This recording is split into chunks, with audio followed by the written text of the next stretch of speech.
প্রিয় সুধী, আপনারা সবরে শীতর শুভেচ্ছা জানাইয়া আজকের গফসফ অনুষ্ঠান আমরা শুরু করতাম যাইরাম। আজকে আমরা লগে স্টুডিও উপস্থিত আছেন আমরার প্রিয় একজন মানুষ, স্বর্ণলতা দিদি, তাইন সভাপতি উইমেন সিলেট উইমেন চেম্বারর আপকা আজকে আমরা তার লগে গফ করি। আসসালামু আলাইকুম দিদি, ভালো আছেন নি? ওয়ালাইকুম সালাম, মই ভালো আছি। সবাই শীতের শুভেচ্ছা। আপনারও শুভেচ্ছা। আর আমরা রে স্টুডিও তাই আমরা সময় দেওয়ার লাগি আপনারেও অসংখ্য অসংখ্য ধন্যবাদ এবং কৃতজ্ঞতা আমার পক্ষ থেকে। আর আমরা চ্যানেলও মানে স্টুডিও তাইতে কোনো সমস্যা হয়েছে না তো? না, কোনো সমস্যা হয়েছে না। খান্দা তো জিন্দাবাজার একটা জায়গা, সহজে আওয়া যায়। ও লাগের তো সবটা মুখস্থ। আচ্ছা, তো দিদি তো মনে হয় ব্যবসা প্রতিষ্ঠানের লোকে জড়িত এবং আপনার নিজস্ব ব্যবসা আছে যতটুকু সম্ভব জানা আমার। তারপরে সংগঠনও আছে, স্বেচ্ছাসেবী সংগঠন সম্পর্কে। তো আমি জানতাম চাই আপনার এই আজকের যে স্বর্ণলতা দিদি, এই স্বর্ণলতা দিদি হইতে আপনার অনুপ্রেরণাটা হইতে কে আইছে প্রথমে? স্বর্ণলতা আমি ছোটবেলাতে আসলাম, আর স্বর্ণলতা দিদি সিলেটের নগরবাসীর কাছে বা বাংলাদেশও আমার যারা ও স্বর্ণলতা দিদি ডাকের, ও জায়গাটার লাগে একটু পরিশ্রম করা লাগছে। পরিশ্রমটা করছি যে একজন ব্যক্তি স্বর্ণলতা আমি দাঁড়াইতাম। আর এর পিছনে আমার অনুপ্রেরণা যে আমার বাবা, আমার মা। আসলে আমরা পরিবার থেকেও আমরা আসলে একদম আসলে পরিবার থেকে যদি সাপোর্ট না পাওয়া যায় তাহলে অবশ্যই কোনো কিছু করা সম্ভব হয় না। অবশ্যই সাপোর্ট থাকতে হয় ফ্যামিলি থেকে, বাবা মা ভাই বোন, তারার সাপোর্ট পাইলে তখন গিয়ে আমরা কিছু একটা করতাম পারি, সাহস থাকি। তো দিদি আসলে জানতাম চাইছিলাম ওটা যে বর্তমানে যে সিলেটের যে ব্যবসা প্রতিষ্ঠানের যে অর্থনৈতিক ইয়েগুলা মান্দা ভাব না আমরা একটু উফরে দিয়ে যাইরাম বা উন্নতির দিকটা, ওগুলা নিয়ে একটু আলোচনা করতাম চাইরাম, যে ওগুলো জানতাম চাইরাম যে আপনি তো ওতপ্রোতভাবে জড়িত এগুলার সাথে। আচ্ছা, আমরা দেশের একটা সূচক আমরা দেখতাম হইব প্রথমেই যে দেশের অর্থনৈতিক অবস্থা কিলাঞ্জার। বিভিন্ন দেশ কিন্তু আমরা রিকগনাইজ করে যে আমরা খুব বালার দিকে যাইলাম। তো এটা কোনো নিঃসন্দেহ হওয়া লাগবো যে দেশ আগাই যার মানে কার মাধ্যমে? পিছনে তো অবশ্যই অর্থনীতির চাকা ঘুরার ব্যবসায়ীরার অবস্থান আস্তে আস্তে উফরে দি যার। আমি মহিলা উদ্যোক্তা লইয়া মাতমু, আমি মহিলা উদ্যোক্তা লইয়া মাতমু। কারণ আপনি যদি একটু ফিসের দিকে যান, এই সরকারের আগে যারা আছিল ওই সরকারতে নারীরা কিন্তু ইলার আগাইয়া আইছে। মানে আজকে 5-7 বছরে যেসব মেয়েরা স্বপ্ন দেখে নিজে কিছু করতো, এটা কিন্তু মানে আগে সিলেট কল্পনাও করা গেছে না। ঠিক আছে না? তাইলে এই দিক থেকে কিন্তু আসলে মহিলার ব্যবসায়ী উদ্যোক্তা বাড়ে। আমরা আশাবাদী যে সিলেট অনেক উদ্যোক্তার সৃষ্টি হয়েছে। আসলে ওই যে একজনকে দেখি আরেকজন অনুপ্রাণিত এবং এখন দেখছি বেশিরভাগ মোবাইলে আপনি দেখবা খুললেও মেয়েরার ফেসবুক অনলাইন বিজনেস, যে কোনো মানুষ একজন ডাক্তার হইয়াও দিদি আমার একটা পেজ আছে দেখুন যেন দিলাইরাম। তার মানে তার কিন্তু একদিকে না, ব্যবসার জায়গাটাও তার ঠিক রাখতো স্যার। প্রফেশনালি হয়তো ডাক্তারি জায়গা ডাক্তারি করে, বাট তার একটা ব্যবসা হইতো, নিজস্ব কিছু হইতো, ও জায়গাটাও মানে বহুমুখী চিন্তাধারা করে সবার মধ্যে। আর আসলে এটা ঠিক, সিলেট আগে কোনো মহিলা উদ্যোক্তা আতে গোনা কয়েকজন আসলা। পিঠা উৎসব যে একটা এখন যে বর্তমানে চলের যেটা পিঠা উৎসব, মানে আপনি দেখবা সবও তো মহিলা উদ্যোক্তা। কিন্তু কদাচিৎ আমার দেখা যান না, একটা ছেলে মনে হয় মাঝে মধ্যে যায়, বাট সবই তো পুরুষ নাই, মহিলা। তাই মহিলারা যে ব্যবসায়ী এই পিঠার যে উৎসব, এটা কিন্তু সাংঘাতিক একটা মহিলারা অনুপ্রাণিত করার মতো একটা উৎসব। ঠিক, আমি কয়দিন আগে গেছিলাম যে সাহিত্য মেলা হয়ে গেল না, সাহিত্য মেলা আলিয়া মাদ্রাসা মাঠও যেটা তো সাহিত্য মেলা দেখলাম একজন মহিলা। তো আমি প্রথম ভাবছি হয়তো সাপোর্টও লাগে, একটা ছেলে আইছে সাপোর্ট দের, পরে যে পিঠা খাইছিও আমি ওখানে, খাওয়ার পরে জিগেইলাম মানে খেয়ে, পরে তাই উঠে করে আমার ছেলে, মানে মহিলারে বোঝা যান না যে তান ছেলে ওরকম আর কি। খুব মানে দেখলাম যে মার লগে আর কি এসএসসি পরীক্ষা দিলাইছে কিন্তু মার লগে হেল্প করে রাইয়া, দেখে খুব ভালো লাগছে। এবং আমি মানে চিন্তা করলাম যে একসময় দেখা গেছে যে মেয়ের মানে ছেলেরাও কিন্তু মারে শাসন করছে যে তুমি যে ইটা এখানে ইটা তুমি এখানে করতে এটা, বা ফ্যামিলিতে কি দেখুন যেন প্রথমে বাধায় ওটা যে ইটা করতে এখানে দরকার কিতা ইটার গরো ভাত নাইনি, বাসা বাইরে গিয়া ফিটা বেস্তাইনি, এই ধরনের কত ধরনের মাত কথা। কিন্তু এখন আমি দেখছি যে ফ্যামিলি থেকে খুব বেশি সাপোর্ট দেওয়া হয় বেশিরভাগ, যেটা আসলে খুবই আমরা লাগে, আমরা সিলেটের লাগে একটা আশানুরূপ বালা দিক আর কি। এবং আগামীতে আমার মনে হয় সিলেট মহিলা উদ্যোক্তার সংখ্যা আরো বাড়ি যাব এবং গড়ে গড়ে বিজনেস জনগণ মানে আমরা বাংলাদেশে 50-50 ছেলে মেয়ে তো ব্যবসায়ী ওলা হয়ে যাব, 50-50 হয়ে যাব ওটাও আসলে। আর দিদি আমি মনে হয় একটু জানি আপনার সম্পর্কে, আপনি ছোটবেলা হয়তো নাচের লগে জড়িত আসলাম, এটা এখানে বাদ দিলেইলা হঠাৎ করে? এটা তো আসলে আমার যে সময় বিয়া হয়েছে এই সময় এই পরিবার তো এটা মানার প্রশ্ন উঠে না, তারা কিবা জানতাও না আমি যে নাচ জানি, আর এখান নাচ দিয়ে আমি আবার বাইরে পারফরমেন্স করবো এটা তো সম্ভবই না। খুব একটা প্রমিনেন্ট ফ্যামিলিতে আমার বিয়ে হয়েছে, খুব কনজারভেটিভ আসলো তারা, বউ আইসি ঠিক আছে, তার মধ্যে নাচ এটা তো প্রশ্ন ওঠে না। তো এই ব্যাপারটা নিয়েও আমরা কিছুদিন আগে নাচের শিল্পী ইসলামরা ওখানে আমরা আনছিলাম গেস্ট, তো তার লগেও মাত হয়েছিল যে নাচের ক্ষেত্রে তাইনো হয়েছিল যে এক পর্যায়ে তারা শাড়ি দেয়, এক পর্যায়ে এটা হয়ে যায় দরিয়া রাখা যায় না। তবে এখন বর্তমানে একটু এটার চেঞ্জ হয়েছে, তবে হিলান চেঞ্জ হয়েছে না, নাচর জায়গাটা এখনো ওই জায়গাটা দরিয়া রাখা একটু কষ্ট আর কি। যেমন আমি বাধা পাইছি। এটা খেনে দিদি, এটা থেকে উত্তরণের পথ কিটা? আসলে উত্তরণের পথ একটাই যে নিজেরে পরিবর্তন করা, নিজের দৃষ্টিভঙ্গি পরিবর্তন করা, এটা হলো পরিবার সমাজ, তারপরে গিয়া যদি পরিবর্তন হয় আর কি।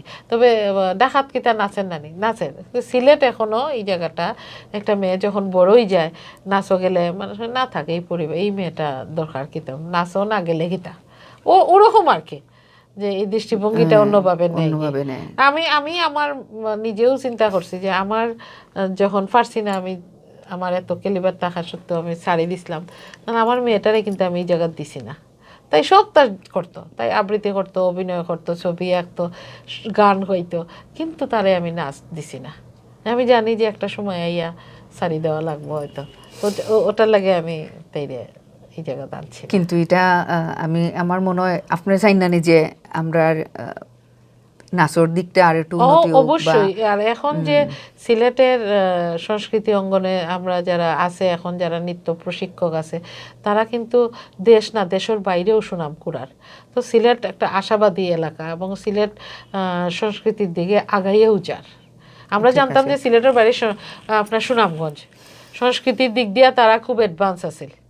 আপনার হাসন রাজা কইন, তারপরে শাহ আব্দুল করিম কইন, তারা যেমন দেশ বিদেশ সুনাম কুড়াইছেন, তো সুনামগঞ্জ অ্যাডভান্স আছে। সিলেট কিন্তু পিছায় না, সিলেট অনেক আগে। আজকে যে জাতীয় শিশু পুরস্কার সিলেট বাক্কা কটা প্রথম পুরস্কার লইয়া আইয়া, তার মানে আমি ওটাও হইতাম চাইছিলাম যে আপনি সুযোগ পাইছেন না, কিন্তু আপনার মেয়েরে দিতে আসলে অবশ্যই আমার ব্যক্তিগত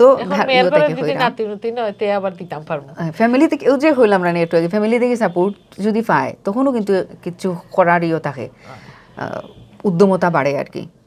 আর যদি ফ্যামিলি থেকে সাপোর্ট না হয় তাইলে তো শেষ। এই যে আপনি কিন্তু অবশ্যই একজন বালা শিল্পী হইতে পারলাও না, নৃত্যশিল্পী হইতে পারলাও না, এখানে মানে আপনার মাঝে প্রতিভা আছে কিন্তু এটা কাজে লাগাইছেন না, ওটাও। তা আমরা আসলে প্রতিভা আছে কিন্তু আমরা কাজে লাগাই না, জড়িয়ে পড়ে যাই সব দিকে না গিয়ে। যখন একদিকে আটলাম তো চাইলাম যে ওদিকেও যদি দরিয়া রাখতাম পারি, এখানে তো মায়ের ঘরে আওয়া। ও তো আপনি আসলে আমরা ঠিক আছে সব আমরা ও যে ব্যবসা আসলে ঠিক আছে, এটা ব্যবসা মানে ব্যবসা করার প্রথমে যখন আপনি কইবা যে আমি কিছু করতাম চাইলাম, তখন ফ্যামিলি থেকে ফয়লা হইব কেন তুমি করতাই আর দেখানো হয় বেজাল আনার দরকার খাইরা দাইরা ঘুমাইরা ও তো বালা।